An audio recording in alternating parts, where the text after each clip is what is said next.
샬롬 샬롬 샬롬 샬롬. 하나님 사랑합니다. 여러분 주 안에서 사랑합니다.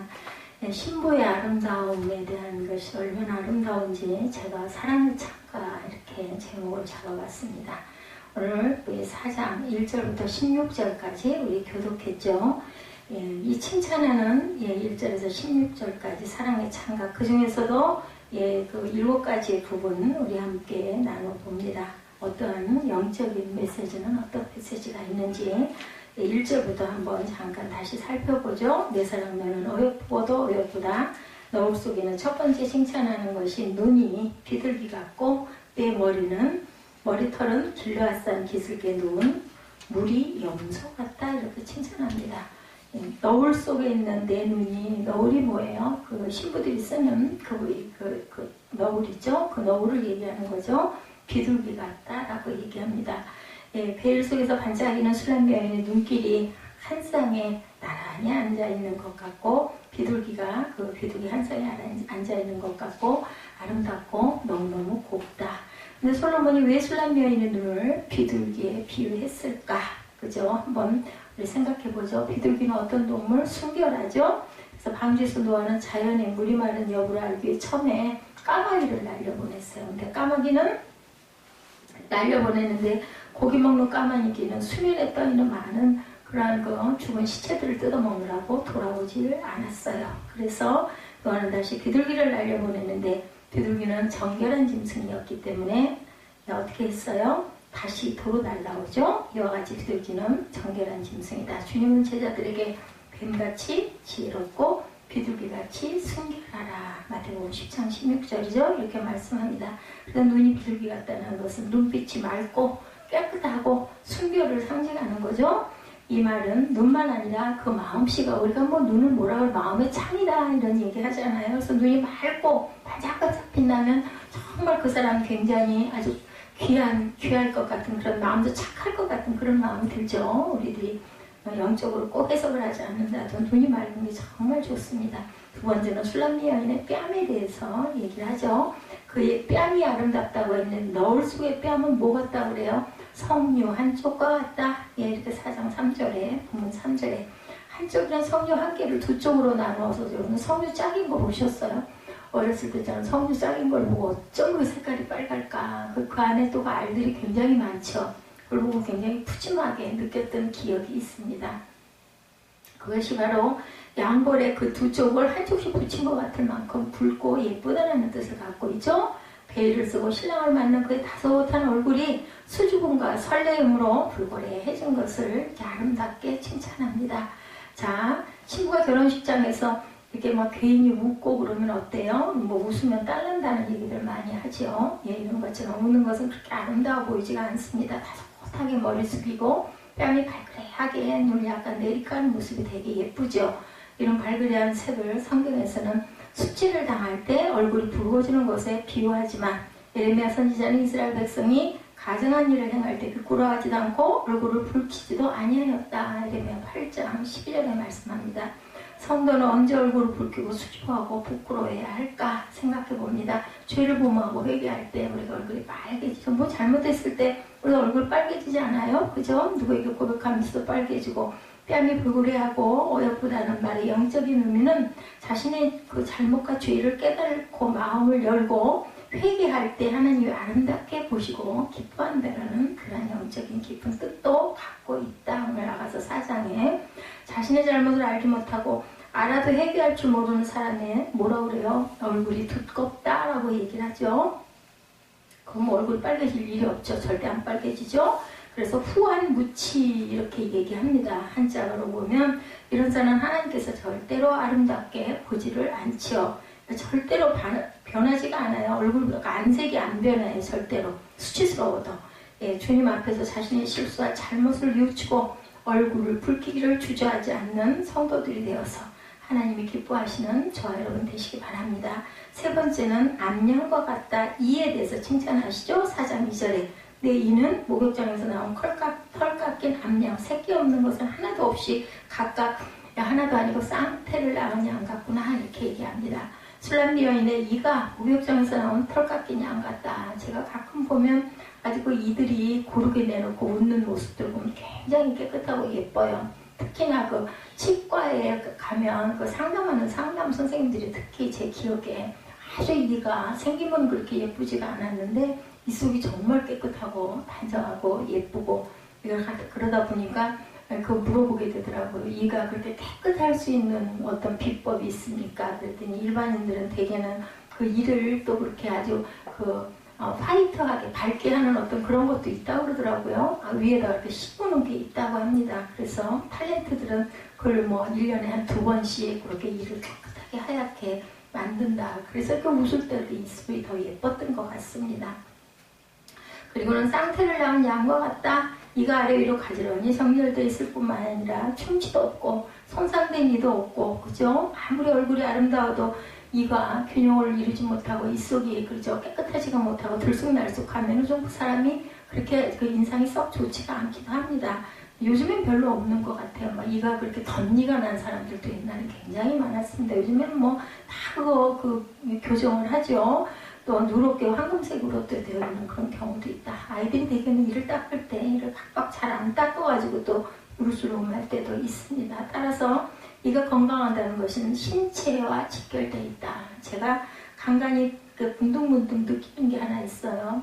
내 이가 정말 몇 년 전에 굉장히 안 좋았잖아요. 하나가 안 좋아지다 보니까 막 한꺼번에 그렇게 우수수 그렇게 나빠지더라고요. 그래서 굉장히 난감하고 잘 씻지를 못하고 했을 때 그 일을 전부 다 바꿔줘가지고 얼마나 고마운지 가끔 그런 걸 느껴요. 문득문득 너무너무 감사하다는 생각을 합니다. 우리 몸의 어떤 부분 한 군데가 귀하지 않은 것이 없는 것 같아요. 그리고 보면 돌아보면 너무 많은 부분도 우리가 알지 못하는 기관들까지도 우리 몸의 신체를 이렇게 피 흐름도 그렇고 이도 그렇고 눈도 그렇고 귀도 그렇고 입도 그렇고 모든 장기, 배설 이런 걸 생각을 해보면 우리 머리, 뇌 속까지 이런 걸 생각을 해보면 정말 기적적으로 살아서 우리가 걸어다니고 숨을 쉬는구나 하는 생각을 합니다. 우리 성도들의 영적인 이도 이렇게 정결하게 정돈돼 있어야 되겠죠. 그래야 건강하다. 그러면 성도의 건강한 이는 무엇이 필요할까? 무엇이 필요할까? 영의 양식인 하나님의 말씀을 읽고 우리가 뭐라 그래요? 말씀을 씹어서 계속 되새김질해서 먹는다. 묵상이란 뜻이 그 말이라고 그러죠. 계속 소가 되새김질 하듯이 그걸 씹고 또 씹고 하나님의 말씀을 음미하는 것. 이것이 바로 우리가 정말 영적인 이가 건강해야 할 수 있지 않을까 하는 생각을 해봅니다. 네 번째는 입술이죠. 내 입술은 홍색 실 같고 내 입은 어여쁘고 너울 속에 내 뺨은 석류 한쪽 같다. 아까 4장 3절 잠깐 얘기했지만 입술이 홍색 실, 밝은 붉은색이죠. 정말 예뻐요. 제 기억에 있는 친구 하나가 그렇게 입술이 정말 로즈 바나나인 것 같이 아주 빨간 친구가 있어서 얼굴은 또 하얘요. 정말 이쁘더라고요. 그 입술 색깔이 부러웠어요. 저는 어렸을 때. 예, 여성들이 입술에 로즈를 바르는 것은 자신의 아름다움을 나타내는 의도. 제가 아이들 고등학교 들어가는 설명회 갔다 왔잖아요. 아유, 거기에 엄마 따라온 여학생들 중학교 3학년짜리 무슨 사회인 같아요. 20살짜리 같아. 전부 다 입술 빨갛게 안 바른 아이들이었고 머리에다 고대하는 아이. 저는 예지 보고 너무 야하다고 그랬는데 다 그렇게 생겼더라고요. 보니까. 그래서 정말 학생인지 아닌지 교복을 안 입고 모를 것 같이 나이도 막 들어 보이고 그래요. 참 많이 변했다. 요즘 화장에 대한 어떤 세대가 너무너무 바뀌었구나 하는 생각을 합니다. 요즘은 또 붉은색이 아니라 아프리카 흑인들의 입술 색깔 같이 거무튀튀한 색깔도 또 그것도 또 매력으로 그렇게 바르고 다니는 사람들도 있죠. 또 잘 어울리게 바르면 또 피부 색깔과 너무 잘 어울리기도 하더라고요. 여호수아가 여리고성 공격할 때 기생 라합의 창틀에 몸에 달았어요. 붉은 실 끝 매달았죠. 예, 붉은 그것을 줄을 매달아 놓고 구조를 기다렸는데 붉은 줄은 예수 그리스도의 십자가의 보혈을 상징하죠. 그래서 성도는 그리스도의 십자가의 보혈의 복로를 믿고 입으로 고백할 줄 알아야 되겠다. 그럴 때 그 입은 아름다운 입술이 되겠다. 하나님은 이사야 선지자 입술을 제단의 숯불로 지지죠. 그 죄를 이제는 네가 죄가 없다. 나를 봤어도 절대로 두려워하지 말라고 말씀을 합니다. 주님은 우리에게 이렇게 정결한 입을 소유하도록 바라신다. 그것은 오직 성령의 씻음으로만 가능합니다. 우선 여러분은 십자가의 은혜를 고백하는 신앙의 입을 가지고 거짓과 악담과 불평과 불만과 시기와 또한 분쟁과 이런 모든 것들을 입술에 담지 않는 거룩한 입술들이 되어야 되겠죠. 사람의 마음에서 나오는 것은 악한 생각, 곧 음란과 도적질과 살인과 간음과 탐욕과 악독과 속임과 음탕과 흘기는 눈과 회방과 교만과 광팬이 모든 악한 것이 다 어디서 속에서 나와서 사람을 더럽게 한다. 예, 그죠? 우리가 안에서 나오는 것들이 더럽게 하지 밖에서 안으로 들어가는 건 더럽지 않다라고 얘기합니다. 거기에 비하면 이걸 제가 읽으면서 어떻게 이렇게 더러울 수가 있나. 근데 제가 가만히 생각을 해보면 그죠? 불평, 불만, 누구 욕하고 탓하고 할 때는 우리 모습이 얼마나 보기 싫을까 하는 생각을 합니다. 예, 아름다운 입을 가져서 저와 여러분의 마음과 생활에 주님만 찬양하고 높이는 그러한 입술들이 될 수 있도록 되도록이면 입을 좀 많이 다무는 그 언짢은 것들의 기억은 자꾸 씻어서 버리는 저와 여러분이 되셔야 되겠죠? 아침에는 기도의 입술로, 낮에는 전도의 입술로, 또한 복음을 전하고 저녁에는 찬양의 입술로 주님의 은혜에 감사하시는 저와 여러분 되십시다. 주님의 평화와 기쁨이 우리에게 임한다고 하죠. 평강을 주님께서 오셔서 주셨어요. 구하라고 제일 먼저 말씀하시고 외치신 것이 샬롬이었었죠. 예, 잠언 25장 11절에 보니까 경우에 합당한 말은 아로새긴 은쟁반의 금사와 같다. 아침에 먹는 사과가 금사과라고 하죠. 근데 우리가 합당한 말, 온전한 말은 은쟁반의 금사과. 얼마나 멋져요. 이렇다는 거죠. 25장 11절입니다. 잠언에 여러분의 입에서 아름답고 덕스러운 말이 많이 쏟아져 나와서 이웃에게도 덕을 끼치고 많은 사람들에게 평화를 그죠? 우리가 축복하는 그런 입술들이 되어야 되겠다. 무조 안 발라도 아름다울 것 같죠. 5번째, 검고 윤택한 머리털에 대해서 얘기합니다. 내 사랑 너는 어여쁘고 어엽다. 4장 1절이죠. 너울 속에 있는 내 눈이 비둘기 같고 내 머리털은 길르앗산 기슭에 놓은 물이 염소 같다라고 증거합니다. 길르앗산은 요단강 동편에 있는 넓은 평야지대를 가리키는데 지금은 이것을 골란 고온이라고 합니다. 애굽에서 나온 이스라엘이 가나안을 향해 가던 도중에 이것을 점령하자 루벤 지파와 갓 지파와 므낫세 반 지파는 모세에게 이것을 기업으로 삼게 해달라고 요청을 했어요. 그 이유는 자기들은 양이 많고 그것은 목초지가 매우 좁기 때문이다. 양들이 먹을 풀이 많아야 되겠죠. 물이 많고 맑은 곳에서 자란 염소와 양들의 털은 기름지고 윤택하고 그리고 검은 색깔도 더욱 새카맣고 선명하고 아주 기름이 반질반질 흘렀다고 그러죠. 솔로몬 술람미 여인의 머리털이 길르앗의 좋은 초장에서 먹고 살찐 염소의 털과 같이 아름답고 윤택하고 빛난다라는 걸 칭찬한 거죠. 머리털의 영적인 의미는 성도의 아름다운 행실을 의미하기도 한다. 머리에 기름을 바르고 단정하게 빚은 것은 다른 사람에게 아름답게 보이기 위한 것인데 이와 같이 성도의 아름다운 행실은 다른 사람들에게 아름다운 향기가 된다는 거죠. 따라서 성도들이 주님께 영광을 돌리는 삶을 살기 위해서는 머리를 단정하게 빚는 것처럼 아름다운 행실로 나를 단정하게 항상 그죠? 단정할 줄 알아야 된다. 이것은 주님께 아름답다는 칭찬을 듣는 방법이기도 하지만 모든 사람들에게 칭찬을 받는 방법이기도 하다. 그래서 기름진 꼴을 먹어야 하는 것처럼 말씀의 꼴을 먹고 마시고 마음과 생활을 익힐 줄 알아야 되겠다. 이것이 바로 세상의 소금이 되고 그리고 빛으로 드러날 수 있는 그러한 빛과 소금의 삶이라는 거죠. 하나님과 사람들 모두에게 복이 아름다운 성도들이 되어야 할 줄 믿습니다. 6번째는 아름다운 목에 대해서 4장 4절이죠. 내 목은 군기를 들여오고 건축한 다윗의 망대 곧 일천방패 용사의 모든 방패가 달린 망대 같다.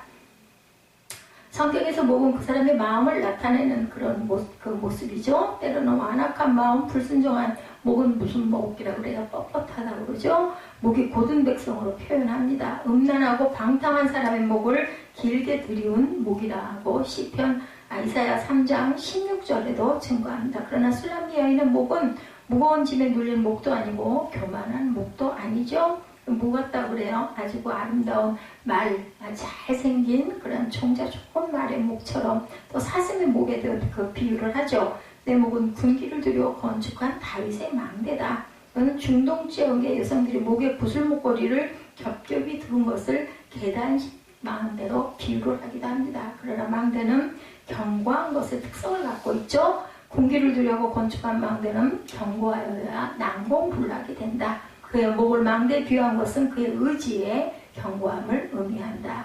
적군들이 맹공을 가할지라도 함락시킬 수 없는 것처럼 신랑 솔로몬을 향한 일편단심이 확고하고 부동하다라는 거죠. 우리 신앙도 당연히 이와 같아야 되겠다. 그러나 이단이 맹공을 가할지라도 주님을 향한 일편단심의 믿음은 변함이 없어야 되고, 또한 함락시킬 수 없는 믿음을, 단단한 믿음을 가져야 되겠다. 모르드게는 이런 믿음을 가졌죠. 다니엘의 세 친구 사드락, 메삭, 아벳느고도 이런 믿음을 가진 사람이었다. 우리도 이런 믿음의 목을 가져야 되겠다. 그리고 최후로 두 유방이 아름답다. 두 유방은 백합밭 가운데서 꿀을 먹는 쌍태 노루새끼 같다. 4장 5절입니다. 아름다운 유방이란 자녀를 생산하고 자녀에게 젖을 먹이는 엄마들의 가슴을 가리키죠. 성도들에게 있어야 할 아름다운 유방은 전도하고 전도한 초신자들이 좋은 신앙인이 되도록 지도하고 가르칠 수 있을 때 좋은 유방이 있는 성도라고 표현을 합니다. 젖을 먹인다는 거죠. 꿀을 먹인다는 거죠. 평생 예수를 믿으면서도 예수 믿으라고 전도하지 못한다면, 교회로 인도하지 못한다면 부끄럽죠. 그래서 성도는 아름다운 유방이 있어야 되겠다. 솔로몬이 술람미를 노래한가 술람미의 화답들이 나타나죠. 1절에서 5절까지는 주님이 여인에 대한 칭찬, 성도에 대한 칭찬을 합니다. 3장 후반에서도 이 여인이 할 말이 그때부터는 좀 많이 줄어듭니다. 1, 2장에는 계속 신랑을 향한 사모의 그런 그 대화가, 주고받는 대화들, 특히 여성이 굉장히 많이 이야기를 했는데, 이제는 신부가 되면서부터는 여인의 말이 줄어듭니다. 영적으로 성장한 표시는 말이 적어진다. 1장에는 여인이 말이 많았어요. 왕이 한마디 하면 여인은 한마디도 더 나했습니다. 근데 4장에 오면 여인은 말이 없어진다. 그러다 6절에 와서 한마디 하죠. 날이 기울고 그림자가 갈 때 내가 모략산과 유양의 작은 산으로 가리라. 이게 그 여인의 고백입니다. 연기 그 등날 침상이나 연 정도가 됐으면 그림자가 없어야 하고 이미 날이 샜어야 하는데 아직도 그림자가 있다. 영적으로 자란 사람들은 알죠. 내게 그림자가 있는 거. 그런 표현을 우리들이 합니다. 어둠이 있습니다. 나에게도 우리 누구에게나 모두에게 다 있습니다. 주님이 이렇게 자기를 칭찬하실지라도 자신에게는 아직 약함이 있고 어둠이 있다는 것을 인식하고 고백할 줄 알아야 된다. 어떤 훌륭한 주님의 종, 나는 숨쉬는 것 외에 다 죄를 지은 것뿐이다. 이렇게 고백하시는 그런 분도 계십니다. 이와 같이 자기 자신이 자각하는 그림자가 분명히 있어야 한다. 그것을 알아야 된다. 그리고 부끄럽게 여길 줄도 알아야 되고 회개할 줄도 알아야 되는 거죠. 3장에서 여인은 모략을 향품으로 취합니다. 장사에게서 산 향품으로 자신을 향기롭게 했어요. 그리스도의 가장 아름다운 향품은 뭐예요? 모략이죠. 우리는 이 향품을 그분에게서 사야 합니다. 이 여인이 3장에서 십자가의 죽음을 주관적으로 체험했는데, 그때는 체험할 정도가 향수로 조금 뿌린 성도였는데, 그녀는 그리스도인의 죽음이 얼마나 자신을 아름답고 사랑스럽게 하며 유익을 주는 이제는 알았어요. 귀한 죽음의 모략, 귀한 부활의 유향을 알았습니다. 조금씩 그러한 향품으로 자신을 향기롭게 하다 보니 죽음과 부활의 가치를 점점 더 알게 되었다. 점점 우리는 성화되어 가죠. 그것이 결국 그녀를 이렇게 아름다운 사람으로 만들었다는 거죠.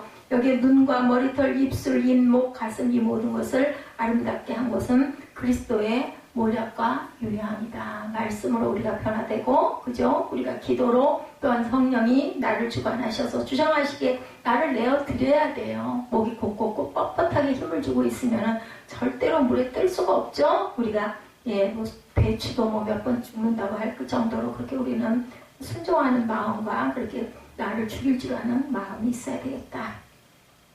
여인은 내가 이제는 향품을 조금 사서 뿌리는 것이 아니라 이제 십자가의 죽음의 산으로 가겠다는 거예요. 부활의 언덕으로 내가 가겠다. 6절이 그런 뜻입니다. 거기서 살겠다. 더 깊고 더 많은 십자가를 나는 체험하겠다. 그리스도인을 성장하고 변화되려면 그리스도의 십자가를 반드시 체험하고 가야 한다.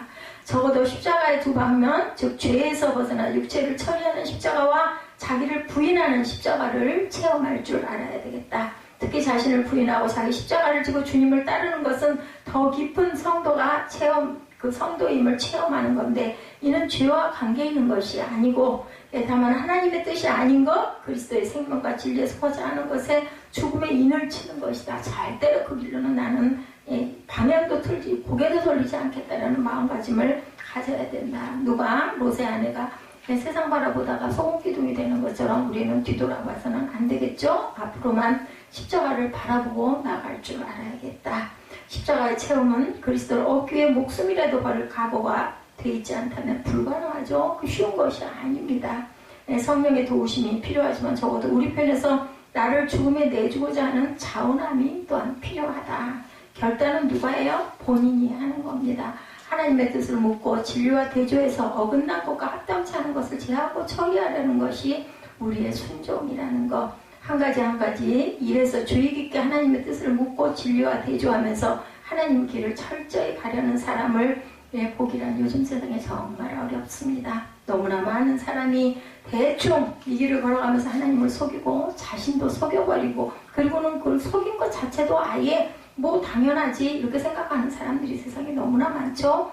그러면서 자신이 영적으로 진보한 사람은 되기를 원합니다. 그러나 그런 일은 절대로 일어나지 않죠. 한 가지를 잃으면 한 가지를 얻습니다. 하나님을 얻든 자기의 그 생명을 얻는 거죠. 자기 뜻을 만족시키는 길을 갈 때 십자가는 관계가 없습니다. 그리스도를 얻지 못하죠. 아가서에서 모략과 유황은 항상 짝을 이루고 나타난다라는 것. 십자가에 자신을 못 박고 죽음에 넘기는 길을 가지 않는다면 결단코 모략과 유황의 향기를 얻을 수가 없다. 순종하는 길이 십자가와 관계있고 겸손하게 낮아지는 길이 바로 십자가와 같이 가는 길이다. 죽음 후에 부활이 있죠. 빌립보서 2장에서 주님이 십자가에 못 박히시기까지 낮아지신 것을 볼 때 겸손과 순종이 십자가를 지는 사람의 특징이라고 5절에서 8절에 빌립보서 2장 5절에서 8절에 말씀하죠. 자기를 낮추시고 죽기까지 복종하셨으니 십자가에 죽으심이라. 여기에 낮춤이 있고 복종이 있죠. 십자가를 지는 사람의 특징이 낮춤과 복종이다. 두려워하고 떠는 태도가 우리에게는 분명히 있어야 된다. 두렵과 떨림으로 뭐를 이루라 구원을 이루는 사람은 항상 복종하는 사람이라고 12절에서 14절에도 증거합니다. 이것이 중요하죠. 하나님께 기도하고 교통하고 주의 뜻을 묻고 한 가지 일이라도 그분의 뜻에서 벗어나거나 잘못된 길일 때는 바로 돌이킬 줄 알아야 된다는 겁니다. 그래서 모략의 산과 유황의 언덕을 가고자 하는 갈망의 표현은 쉽지만 실제로 그렇게 사는 건 정말 어렵죠. 승천 안에 살도록 부르시죠. 7절부터는 나의 사랑 너는 순전히 어여뻐서 아무 흠이 없다. 예수 그리스도가 하나님이 우리에게 이렇게 칭찬을 또 하십니다. 이 여인이 6절에 그렇게 고백을 하잖아요. 나에게는 어두운 그림자가 있습니다. 그렇게 고백을 했는데도 주님께서는 날이 저물고 그림자가 사라지기 전에 내가 모략산과 유황의 작은 산으로 내가 가리라 그랬을 때 7절에 주님께서 나의 사랑 너는 어여쁘고 아무 흠이 없어. 아니야 너는 흠이 없어 라고 얘기합니다. 스닐과 헤르몬 꼭대기에서 사자고가 표범산에서 내려다 보아라. 그러면서 이 여인을 나의 신부라고 하나님의 사랑이 이렇게 부르십니다. 이제 사정이 와서 이 지점에 이른 여인을 주님은 한 단계 더 높은 체험으로 끌고 가시죠. 그게 바로 레바논입니다. 레바논은 높은 지대로 그리스도의 승천을 의미합니다. 또 아마나는 진리고 스닐이란 부드러운 갑옷을 의미하고 헤르몬은 파괴라는 뜻을 가지고 있습니다. 이 모든 것이 그리스도의 승천과 영적 전쟁 관계에 있다. 무엇이 진리인가? 하나님께서 그리스도 안에서 성취하신 모든 사실들이 진리다. 그리스도 안에서 성취된 것은 그분의 십자가의 죽으심과 부활과 승천으로 연결되죠. 그분이 죽으셨을 때 우리도 함께 죽었다. 그분이 살아나시지 않았으면 우리에게 부활은 없습니다. 에베소서에 보면 그리스도께서 부활하셨을 때 우리도 함께 일으켜졌다라고 증거하죠. 에베소서 2장 6절에 그분이 하늘에 앉았을 때 우리도 함께 하늘에 앉혀졌다라고 증거합니다. 이것이 바로 하나님의 진리죠. 이런 상태에 이르지 않았다면 전쟁할 준비가 우리에겐 되지 않았다라는 겁니다. 스닐은 얇고 부드러운 갑옷입니다. 부드러운 갑옷은 전쟁을 끝낸 사람이 입는 옷이죠. 싸우러 나가는 사람은 갑옷 입어야 되죠. 전쟁 끝냈으니까 얇은 옷을 편하게 입는 거죠. 우리 주님은 이제 전쟁을 끝마치셨어요. 그분은 십자가의 모든 대적 사단과 군대를 없애시고 이제 부드러운 갑옷을 입고 계신다. 그것은 승천의 광경을 묘사합니다. 헤르몬은 파괴를 뜻한다고 그랬죠. 주님은 이미 십자가에서 대적을 다 멸하셨습니다. 우리 눈으로, 인간의 눈으로 볼 때는 패배했는데 하나님은 그것을 이루셨죠. 그래서 다 이루었다라고 주님은 말씀을 합니다. 그러므로 이 모든 것은 그 다음에 이루어질 건 뭐밖에 안 남아서 승천밖에 없죠. 또 꼭대기에서 내려다보려고 했는데 내려다보면 우리는 하늘에 앉아 있어야 한다는 거죠. 전쟁을 하기 위해서는 위치 문제가 굉장히 중요합니다. 주님은 우리가 싸울 수 있도록 높은 지점으로 우리를 이끌어 올리신다. 또한 사자굴과 표범산이라고 그 표현하고 있습니다. 사자굴과 표범산에서 내려다 보아라. 사자나 표범은 땅 위에서 왔다 갔다 하죠. 그런데 여기서는 사자굴과 표범산이 하늘에 있다라고 증거합니다. 영적인 대적들은 이 땅에서 많은 환경을 일으키지만 근원주는 공중 그 세력들이라고 얘기하죠. 사탄이 공중 세력이라고 얘기합니다. 만일 영적인 성도가 이 땅에서 일어나는 많은 환경 속에 일만 생각한다면 근원지를 알지 못하는 거죠. 예, 이 부분이 바로 표범이 사는 산이 어디 있을까? 이것이 바로 근원입니다. 이를 파악하려면 그보다 높은 위치에 있어야 표범이 산에 있는 게 보이지 않겠어요? 그래야 그것을 꿰뚫을 수가 있다. 그래서 주님은 이 여인을 높은 지점으로 헬몬산으로 부르셨다. 나는 더 깊은 십자가 많은 부활을 체험하겠다고 했지만 우리 주님은 너는 이제 한 단계 더 올라서야 한다. 나는 십자가에서 죽고 부활할 뿐 아니라 또한 승천했다. 하늘에서 나와 함께 내려다볼 빛과 있으니 이리 올라오노라. 이 말씀입니다. 사자는 무엇을 의미할까? 사자의 특징은 위협하죠. 표범은 아주 교활해서 물어뜯고 삼킵니다. 이런 환경들이 일어나는데도 영적 전쟁을 모르고 대적의 괴계를 모르는 사람은 방법이 없습니다. 예, 그리고 그런 것들이 달겨들었을 때 혼비백산하고 도망가 갈 수밖에 없습니다. 주님이 부르시죠. 나와 함께 가자라고 손을 내미십니다. 처음에는 바위틈 낭떠러지 은밀한 곳 십자가로 가자고 하시던 이제는 점점 단계가 높아져 레바논으로 가자고 하시고 그리고 술람미 여인처럼 얼굴이 검고 포도원에서 피곤하게 일만 하던 사람을 그분의 신부로 만드시기 위해서 그분이 먼저 체험하시고 이제 우리로 하여금 발자취를 쫓아 한 걸음 한 걸음 체험하게 만드신다는 거죠. 단계가 갈수록 십자가가 얼마나 깊은 것인지 부활의 능력이 얼마나 풍성한 것인지를 체험하게 한다. 그리고 이제 거기 그만 머물고 레바논으로 함께 올라가자 하시며 우리를 이끄시죠. 우리가 조금씩 따라가다 보면 결국 내려다보는 것을 배우기 시작한다. 너는 표범산에서 사자굴에서 뭐하라 그래요? 내려다보라고 말씀을 합니다. 그리고 내려오너라 9절에 내 눈이 내 신부야 내가 내 마음을 빼앗았다. 내 눈으로 한번 보는 것과 내 목에 붓을 함께 밀어 내 마음을 빼앗았구나. 9절에 이렇게 고백합니다.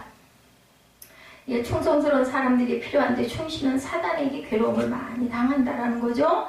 영적 전쟁은 이렇게 위치를 잘 잡을 줄 알아야 된다. 우리가 교회 생활 안에서 악한 자의 정체를 알 수 있을 만큼 잘 알아야 된다. 이것이 사장에서 주님의 네바로노의 부르심이다. 하나님의 우리로 싸워 이기도록 부르신 높은 위치를 잃어버린다면 우리는 싸울 수가 없다. 우리는 그리스도와 함께 하늘에 안침받은 것을 견고하게 믿음으로 지켜야 되고 이것을 대적을 이기기 위해서 중요하다는 것을 알아야 된다. 그래서 하나님께서는 우리에게 높은 위치를 부여해 주셨다.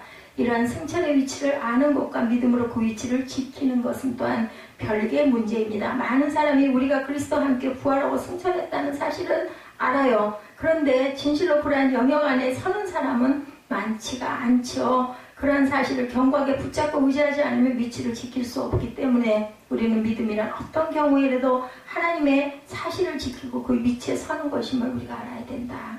어떤 순교자는 자기가 불구덩이에 떨어진다 해도 하나님의 말씀을 나는 믿습니다 라고 고백을 하죠. 세상이 감당치 못할 사람들입니다. 뭐 죽음 상관없어 라고 하면 뭐 무섭고 두려울 게 전혀 없죠. 어떠한 경우에도 하나님의 말씀 믿는 위대한 그런 믿음을 우리가 가져야 되겠다. 이렇게 승천의 위치에 있지 못하면 패배고 악과 싸울 수가 없다는 것을 우리가 알아야 됩니다. 8절에 사자굴과 표범산 험악한 세상의 모형이니 사자 같은 악마와 표범 같은 박해로 두려울 것이 없으면 주님이 우리와 함께 하시기 때문이다. 두려울 게 없죠.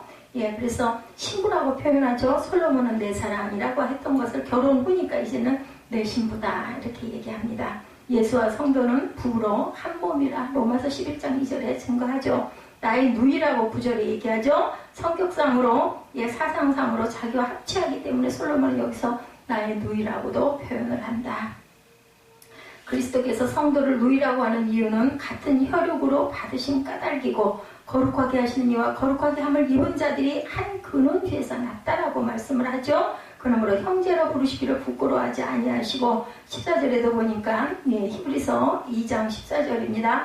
자녀들은 혈과 육에 속하였으며 그도 또한 같은 모양으로 혈과 육을 함께 지니심은 죽으심을 통하여 죽음의 세력을 잡은 자 곧 마귀를 멸하시고 그리스도의 아버지 하나님이 우리의 아버지이신 계약 관계이기 때문이며 성도들이 하나님의 뜻대로 행하는 자들이기 때문이다. 마태복음 12장 50절에 누구든지 하늘에 계신 내 아버지 뜻대로 하는 자가 내 형제요 자매요 어머니라 하시더라는 거 예수께서 그렇게 말씀하시죠. 그래서 솔로몬이 술람미에게 부탁하는 말이 나타나죠. 레바논에서 이렇게 함께 가자.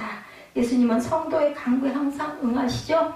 두드려라. 그리고 열릴 것이요. 그리고 열리면 계속 두드리면 내가 응답할 것이라고 마태복음 7장 7절에 말씀합니다. 아마나와 스닐과 헤르몬 꼭대기에서 내 신부야 너는 레바논에서부터 나와 함께하고 레바논에서부터 나와 함께 가자. 아마나와 스닐과 헤르몬 꼭대기에서 사자고가 표범산에서 내려오너라 라고 이렇게 고백하죠.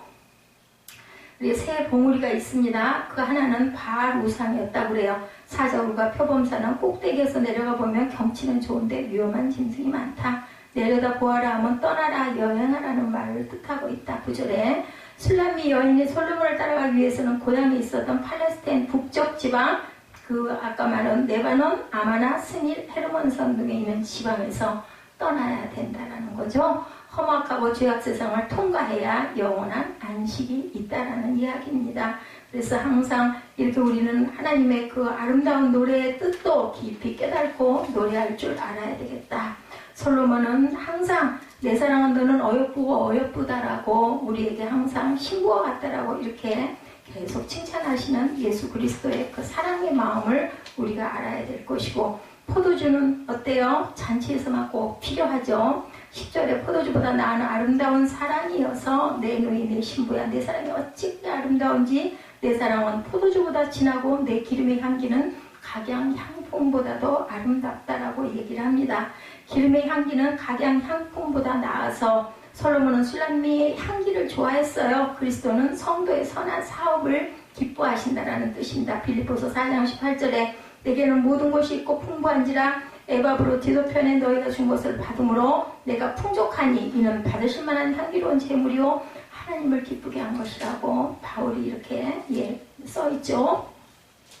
입술에 꿀방울이 떨어지고 혀 밑에는 꿀이 젖어 있어서 11절에 이렇게 비유합니다. 지혜를 비유하는 거죠. 잠언 4장 13, 14절에도 같이 증거합니다. 술람미 여자의 말에는 많은 지혜가 있고 많은 사람을 기쁘게 한다. 성도는 하나님의 말씀을 그대로 전하는 것이 하나님을 기쁘게 하시는 것이다. 전도서 2장 2절에도 내가 웃음에 관하여 말하 이르기를 그것은 미친 것이라고 하였고 희락에 대하여 말하기를 이것이 무슨 소용이 있는가 하노라. 의복의 향기는 레바논의 향기 같다라고 얘기를 하죠. 동양인은 향료를 가지고 그 속에 향기를 품게 하는 습관을 가지고 있습니다. 레바논에는 향기 있는 수목이 많고 레바논의 향기로 가장 좋은 향기라고 호세아 14장 6절에 그의 가지는 퍼지며 그의 아름다움은 감람나무와 같고 그의 향기는 레바논 백향목 같다. 성령의 인도함을 받는 생애는 바로 이런 향기라는 삶이라는 것을 뜻하고 있죠. 12절에 잠근 동산이라고 얘기합니다. 내 누이 내 신부는 잠근 동산이요. 성도는 그리스도만을 위해 있고 세상의 악한 풍조로 더불어 타협하지 않고 성별되어 있어야 된다. 에베소서 4장 14절에 이는 우리가 이제부터 어린아이가 되지 아니하여 사람의 속임수와 간사한 유혹에 빠져 온갖 교훈의 풍조에 밀려 요동하지 않게 하려 함이라. 덮은 우물이라고 12절에 증거하죠. 내 누이 내 신부는 잠근 동산이요 덮은 우물이요. 형제나 귀인이 먹는 물은 보호하죠. 쇠로 채웠다가 물을 기를 때만 엽니다. 옛날에 우물에 뚜껑 이렇게 덮어놓은 걸 제가 기억을 합니다. 이런 식으로 귀한 사람이 먹는 물은 이렇게 보호한다. 봉한 셈이다. 내 신부는 잠근 동산이고 땅에서 사나는 물을 잘 감추어 두미는 술람미의 정조를 의미하기도 한다라고도 합니다. 13절에 각종의 아름다운 과수 내게서 나는 것은 석류나무와 각종 아름다운 과수와 고베라와 나도풀루가 이렇게 얘기하죠. 석류나무 이것은 과실이 많고 팔레스타인은 지금도 옛과 같이 많이 재배되고 있다고 합니다. 이 나무는 실과를 먹기 위한 게 아니라 아름다운 꽃을 보기 위해서 국민이 사랑하는 나무라고 합니다. 그래서 아름다운 과수는 고귀한 과실을 의미하고 있다. 각종 꽃이라고 얘기하죠. 내게서 나는 것은 석류나무와 각종 아름다운 과수와 고베라와 나도 풀과 14절에 고베라는 나의 사랑하는 자는 내게 엔게디 포도원의 고베라 송이 같구나 라고 얘기합니다. 이런 식으로 에레미야 6장 20절에 시바에서 유황과 먼 곳에서 향품을 내게로 가져오면 어찌하느냐. 나는 그들의 번제를 받지 아니하며 그들의 희생제물을 달게 여기지 아니하노라 라고도 증거를 하죠. 이사야 43장 24절에 너는 나를 위하여 돈으로 향품을 사지 아니하며 희생의 기름으로 나를 흡족하게 하지 아니하고 내 죄짐으로 나를 수고롭게 하며 내 죄악으로 나를 괴롭게 하느니라고 얘기하죠. 그래서 항상 16절에 보니 북풍아 일어나라 남풍아 오라고 얘기합니다. 유향은 백색이라는 뜻을 가지고 있습니다. 그 씨가 백색이므로 이런 이름을 지은 듯한데 인도 아라비산이라고 하죠. 모략은 이동하다라는 뜻을 갖고 있습니다. 높이가 8구자 정도 되는 액체라고 그래요. 침향은 뿌리를 향료로 사용한다고 그러죠. 그래서 예수 그리스도의 향기를 나타낸다. 고린도후서 2장 15절에 우리는 구원받은 자들에게 망하는 자들에게 하나님 앞에서 그리스도의 향기라고 얘기하죠. 동산의 샘이다. 너는 동산의 샘이요 생수의 우물이요 레바논에서부터 흐르는 시내구나. 동산의 나무들에게 수분을 공급하는 그러한 강을 얘기합니다. 술람미는 솔로몬에게 생기를 돋워주는 귀중한 역할을 하는 그러한 여인이다. 생수의 우물이다. 마르지 않고 신선한 우물이라는 거죠. 신부가 화답을 하죠. 거기에 대해서 하는 술람미는 동풍과 서풍을 말하지 않고 북풍과 그 남풍만을 이야기합니다. 향기를 날리라면 북풍이 불면 술람미가 소유한 모든 미덕을 나타내서 멀리 펴지게 퍼지게 하겠다라고 얘기합니다. 16절에 그렇게 얘기하죠. 나의 동산에 불어서 향기를 날리라. 나의 사랑하는 자가 그 동산에 들어가서 그 아름다운 열매를 먹기 원하느라. 주님께서 감당하는 시험과 적절한 성령의 그 성령으로 성도를 자라게 해서 이 세상에 미덕을 나타내게 하겠다. 사랑하는 자가 동산에 들어갔다고 얘기하죠. 16절에 그의 동산을 의미하는 바 술람미는 자기가 솔로몬의 소유가 된 것을